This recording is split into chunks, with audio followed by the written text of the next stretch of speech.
Well, I'm very happy to be back in my own backyard in Middleton, Wisconsin after a tough week of fighting the Foreign Intelligence Surveillance Act. This has been a long, hard battle that I started in late 2005 when we heard about the President's illegal wiretapping program.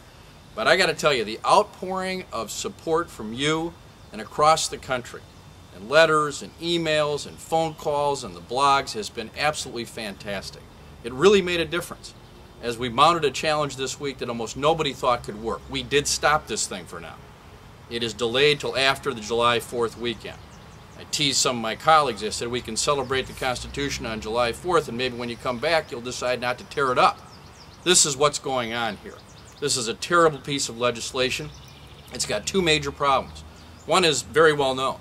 The retroactive immunity for telephone companies who may not have actually followed the law, instead just complying potentially with the government and giving up our private information against the statutes. This should be handled in a court of law.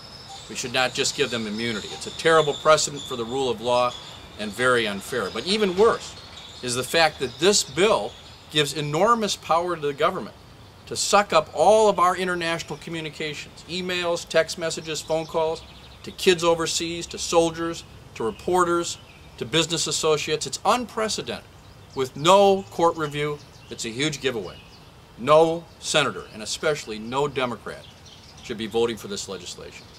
So when we come back on the Tuesday after July 4th, we will have votes on several amendments, including, very importantly, a chance to strike the immunity for the telephone companies, as well as a chance to stand up and be heard in opposing this overall legislation.